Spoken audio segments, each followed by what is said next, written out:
know, let's like impromptu. Is there ever any room for that? No. Okay, there Not should really. be. Think about it. Think about it.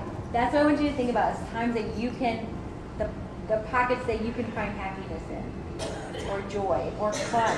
Where's the young kid? I see you as a child. Was it Matchbox cars? Legos? Well, I think all boys have those. I know, but okay, 9 years old. I feel like something at 9, or some toy you had, or you had some kind of workbench, or you got some kind of, I don't know, some big present when you were 9, and that sort of did something. So I want you to think about what you did as a boy when you were like 7, 8, and 9. What made you happy? What made you joyful? Or think about things like there's something that you used to do as a little boy that might already be creeping back up in your train model, something that you used to do as a little boy that you have sort of put in a closet and shut the door and never thought that you could do it again as an adult. But there is a way that you can do it as an adult and a kid. So just think about it. And maybe Christmas time will spur it. That's weird. Never mind. Because you need to go to somebody else. Because it's already happened, right? That just freaked me out. Is it trains? Yeah.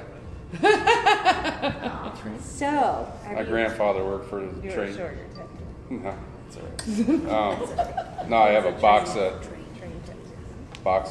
trains in the basement. So when's the last time you looked at it? 30 years ago. Probably. I feel like 40 years ago. I feel like that is something that he wants you to do. Have you been noticing that box lately? I've actually been thinking about it. This is your fault. He's a sweet old man. I just want to crawl on his lap. Oh, he's very sweet. He wants you to make those trains with him in your basement. Maybe painting them or getting them out or putting something together. But he wants you to remember what it felt like to be a little boy. Because what's happening right now in all of this energy is that these men are like stuck in the middle. We as women, we can go, I am woman, hear me roar. I'm gonna go do self-care. I'm gonna, like, we talk about it out loud, what we're gonna do, right? We're more adaptable like that. But men, especially sensitive men in the middle who don't know their place because they were taught at a young age to not be emotional, to provide for my family, and to work.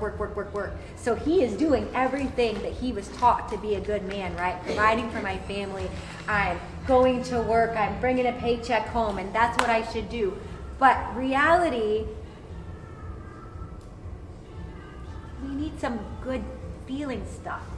We need joy. And so what you've done is done everything that your grandfather and all the men before you is taught you how to be a good man, taught you how to be a provider, taught you how to bring the bacon home.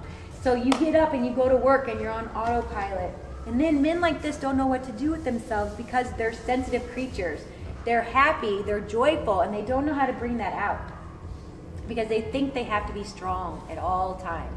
But let me tell you, strong is subjective. Strong can be strong as in, to me, strength is having the guts to do things that are fun, even if you don't think your spouse would like it, or doing things that make you happy and joyful, like stopping on the side of the road and swinging, or going to buy a train. Like, I'm 45 years old. What am I going to do with the train?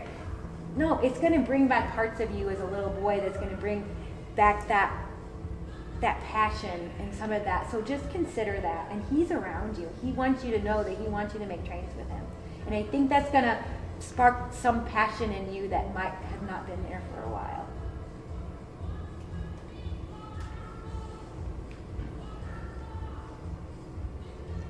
Was he a moonshiner? Moonshiner? Yeah, would he like moonshine? No, I don't think He so. all of a sudden he showed himself to me like Uncle Jesse from the Dukes of Hazzard. It looked like him. Did he? That's what it's looking like. Like they're all transported like, moonshine. I can see him getting into some ordinary crap. Good old boy though, like good guy. He was very wise. He's a good man. Is there a book that he's written in that you got? I feel like it's a leather-bound brown book that might have some scribes or some stories or something. I don't know about stories, but it's his journal from when he was on the railroad. Where like his notes were going from town to town because he was. Have you read it? You know, I flipped through it. I mean, I think there might be some things in there hidden that you might learn some things about him by reading them. might be some things I don't want to know about him. Well, just remember he's a human being, and that he's showing me this book, though. So I think he wants you to pick it up or find it or put it next to your bed. Those are all carry energy. That had his handwriting in it. That has his heart in it. That's where his heart and soul is in that book. All that free time. And I see you kind of the same way. You're kind of, so I see you getting in your office and then mulling things over. And that would be the time that you would get out your book and write. You know what I mean? Like your thoughts. And maybe it hasn't come to you what your thoughts would be. But I feel like you need to open that book and find something in there. Do you have any questions? Anything that you need answered from him? Uncle Jesse? He has got sweet old energy, though. Did you meet him? Mm-hmm.